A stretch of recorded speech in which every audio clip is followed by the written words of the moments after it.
Mais Kristina Mladenovic a été impuissante contre Karolina Pliskova. Elle est défaite en 2-7, élimination aussi de Pauline Parmentier. Qualification en revanche de Caroline Garcia et Fiona Ferro à suivre encore ce matin. Le match d'Alizé Cornet. Voilà pour l'actu sport, excellente journée à vous.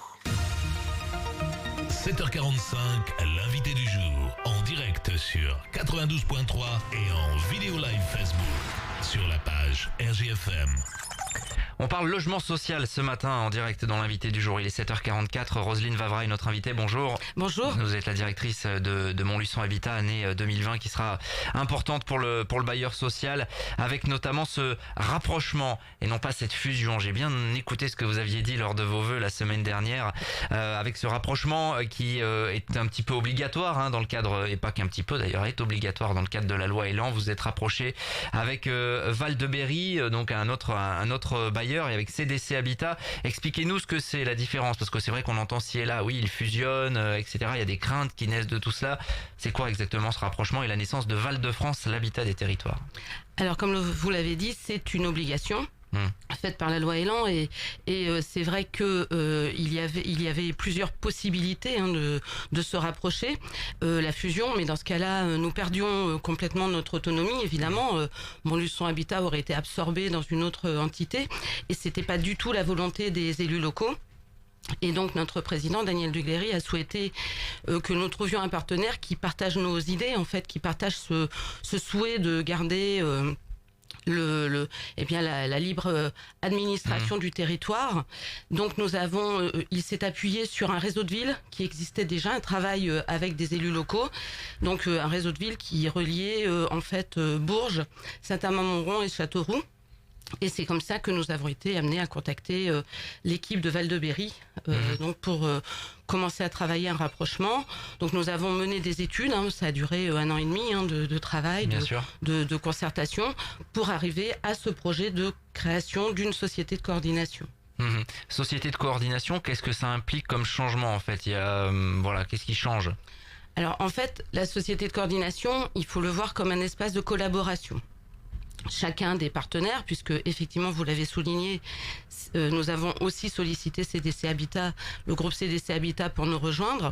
Alors CDC Habitat, je sais que effectivement cela induit un certain nombre d'inquiétudes, l'arrivée de CDC Habitat dans notre projet. Parce que c'est une grosse structure, quoi. C'est ça en fait. Mais ce qu'il faut comprendre, c'est que Val de Berry et Montluçon Habitat sont 2 organismes en protocole CG2LS, donc en protocole de rétablissement de leur équilibre financier. Il faut comprendre que notre projet de société de coordination doit être validé par le ministère du Logement, qui bien sûr s'attachera à regarder la soutenabilité financière du projet. Donc nous avions cette faiblesse économique, et il fallait trouver un partenaire qui nous apporte cette garantie financière, cette solidité, qui vienne conforter notre projet. En gros, ça va vous faciliter la tâche parfois pour dénouer certains dossiers. Exactement. C'est tout à fait ça. Et en fait, CDC Habitat vient rejoindre notre projet avec la création d'une petite filiale qui amènera 2700 logements. Ils sont minoritaires dans la société de coordination, mais ils apportent le levier, en fait, leur capacité à faire, et puis cette garantie, ce levier financier qui nous fait défaut.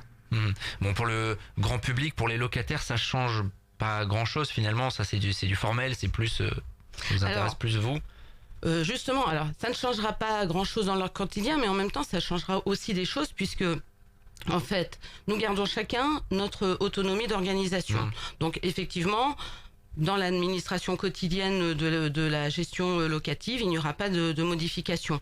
Mais pour autant, dans la société de coordination, c'était une obligation, c'était une contrainte, mais l'intérêt c'était d'en faire aussi une opportunité. Donc quand je parlais d'espace de collaboration, nous allons mettre en commun nos savoir-faire, nous allons développer une politique d'achat en commun, et ces éléments auront des retentissements positifs pour les locataires, puisque nous allons nous apporter à chacun des savoir-faire supplémentaires. Et nous avons déjà commencé, puisque nos équipes ont déjà commencé beaucoup à se rapprocher, à engager des projets, des petits projets ensemble. Et l'intérêt, c'est vraiment d'améliorer de part et d'autre la qualité de service que l'on peut donner aux locataires, et aussi d'être en lien avec CDC Habitat, en capacité d'engager des opérations que peut-être seuls nous n'aurions pas pu porter en fait. Avant de parler des projets 2020 en matière de construction, de déconstruction, de rénovation, il y a beaucoup de choses. Lors de vos vœux la semaine dernière, vous avez aussi parlé du quartier Saint-Jacques, avec les difficultés que l'on connaît. L'année dernière, on a eu l'occasion d'en parler notamment, et vous avez appelé à ce que les riverains continuent à se réapproprier le quartier. Il y a concrètement des actions qui se mettent en place en fait. Oui, c'est vrai, ce quartier connaît des difficultés. Il y a eu des améliorations, c'est encore fragile, mais nous travaillons en lien avec les services de police et de justice pour justement améliorer encore la situation. Et en fin d'année dernière, nous avons, en fait, Montluçon Habitat a fait appel aux partenaires, aux acteurs du quartier, donc la ville de Montluçon, la DSEA, les 2 responsables des copropriétés, le centre commercial, et nous leur avons proposé d'engager une petite action qui permette de pousser les habitants à se réapproprier leur quartier, et qui redonne un petit peu de gaieté aussi, une atmosphère un peu plus conviviale au sein du quartier. Et donc nous avons créé une petite action sur les décorations de Noël. Alors ça a été fait très vite, et donc c'était une première action. Et aujourd'hui nous avons proposé que soit inscrit dans le contrat de ville la mise en place de 4 actions sur l'année 2020, une par trimestre, de manière à travailler avec les habitants du quartier pour redonner de l'animation et du lien social dans ce quartier. Action, ça va être quoi Alors l'intérêt, c'est de faire des choses simples et dans lesquelles les gens peuvent s'identifier. Donc nous allons faire une première action sur le premier trimestre, qui sera plutôt une action liée au nettoyage du quartier, à la remise en valeur du quartier. Donc là, on appellera l'ensemble des habitants à venir nous aider. Nous aurons une autre action avant l'été sur plutôt une action ludique sur des jeux qu'on pourra proposer aux grands comme aux petits. Et puis nous aurons une action à l'automne sur là aussi une petite animation sur le quartier. Et fin d'année, nous recommencerons l'animation sur les décorations de Noël, avec cette fois plus de temps pour la préparer, et donc qu'on espérera encore plus importante. On sait que le quotidien des riverains était un petit peu perturbé forcément par des groupes finalement qui s'installaient, restaient toute la journée, etc. Le but, c'est quoi? C'est d'envoyer un message, de dire mais nous on est là aussi en fait, c'est oui, ça? Tout à fait. Le but, c'est d'expliquer à ces individus qui ne sont pas les bienvenus dans ce quartier, et que ce sont les habitants qui en premier lieu doivent l'occuper et doivent le faire vivre. Voilà, donc ces 4 actions, elles sont aussi en lien avec l'aménagement de la salle qui se situe au rez-de-chaussée de la résidence Bienvenue sur le quartier de la Verrerie. Oui, d'ailleurs, j'ai oublié un partenaire, j'ai oublié l'association de Pierre Leroux, Pierre qui roule, qui vient aussi nous rejoindre. Donc cette salle, nous allons engager la rénovation à la fin du mois de janvier, et l'idée, c'est que cette salle, elle serve aussi de point d'ancrage à des animations pour les habitants du quartier.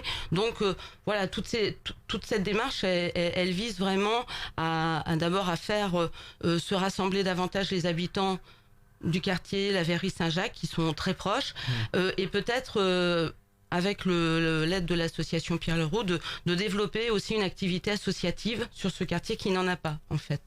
Vous parliez de Pierre Leroux, ça fait partie des quartiers ciblés, avec notamment la réhabilitation de 80 logements à venir. Ça va être lancé courant 2020. Voilà, c'est un projet dont l'étude technique est en cours depuis la fin de 2019. C'est un projet important puisque nous allons réhabiliter, faire une rénovation thermique sur l'ensemble des 80 logements, pour les amener à un label BBC Rénovation. Et nous allons aussi rendre accessibles les logements par l'intégration, la création d'ascenseurs le long des bâtiments.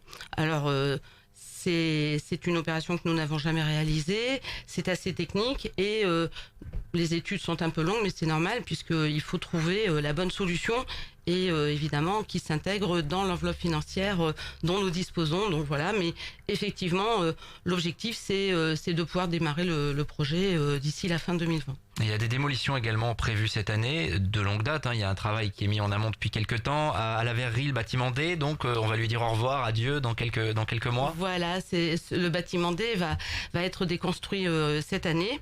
Et effectivement, ce sera le coup d'envoi du programme de renouvellement urbain.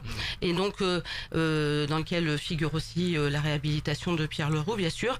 Et à la place de ce bâtiment D et du bâtiment B qui suivra la démolition, eh bien l'idée c'est avec Montluçon Communauté, c'est de redessiner le quartier, d'abord de l'aérer, parce qu'il en a besoin, vraiment, et ensuite de pouvoir utiliser ces espaces libérés pour créer des espaces verts, en sachant aussi que sur ce quartier, comme sur Pierre-Leroux, nous souhaitons, en lien avec le SICTOM, nous avons un projet d'installer des containers enterrés. Donc l'idée c'est de redonner un autre visage aux deux quartiers. À Bien-Lacier également, les tours 22 et 24, là aussi c'est dans les cartons depuis quelques temps. Ça sera les premières d'ailleurs à tomber, ces tours-là, dans les prochaines semaines. Elles seront certainement les premières à être démolies, et effectivement l'intérêt c'est là aussi de réduire le nombre de logements, de dédensifier et de permettre aussi à Montluçon Habitat de se séparer d'un habitat qui ne correspond plus aux attentes des habitants aujourd'hui sur le territoire, et de développer un habitat bien sûr plus individuel ou de petits collectifs. Alors on a parlé des constructions, donc on a parlé réhabilitation aussi sur Pierre Leroux. Réhabilitation, il y a des études qui vont être lancées pour la résidence Buffon, sur les hauts de Buffon, en haut de la rue Buffon. Il y a une demande forte des habitants. C'est vrai. Alors il faut comprendre que nous avons pris un peu de retard parce que nous avons été victimes de la réduction de loyer solidarité instaurée par l'État, qui nous a privés de certaines recettes et qui nous a obligés à décaler notre programme. Mais les études vont être lancées en 2020. Bon, et puis il y a des constructions, il nous reste une petite minute également, avec notamment ce partenariat à Lavaux-Sainte-Anne pour des maisons seniors, et puis création également, la construction de 7 pavillons à Saint-Victor qui avait été annoncé. Exactement. Alors nous démolissons des grands ensembles, nous reconstruisons de petites unités, et à Lavaux-Sainte-Anne, en l'occurrence, là Montluçon Habitat intervient en tant que prestataire, puisque nous sommes sur une convention de maîtrise d'ouvrage déléguée, et donc là aussi c'est un type d'opération que nous menons pour la première fois et que nous souhaitons développer. Bon, il y a plein d'autres choses, amélioration du patrimoine aussi à Quartier-Guinbert, à Dunlop. Exactement. On n'aura pas le temps d'évoquer tout cela, mais en tout cas, c'était intéressant de faire un point sur une année 2020, vous le confirmez, qui est très chargée pour Montluçon Habitat. Très chargée, mais qui sera riche de belles réussites, je l'espère. On suivra ça évidemment avec les déconstructions, les inaugurations, les lancements de réhabilitation évidemment tout au long de l'année sur cette antenne. Merci Roselyne Vavra. Merci à vous. D'être passée à notre micro, directrice de Montluçon Habitat ce matin. Il est 7h56, on est en direct et on va continuer dans un instant. 7h45, l'invité du jour. En direct sur 92.3 et en Facebook Live vidéo sur la page RGFM.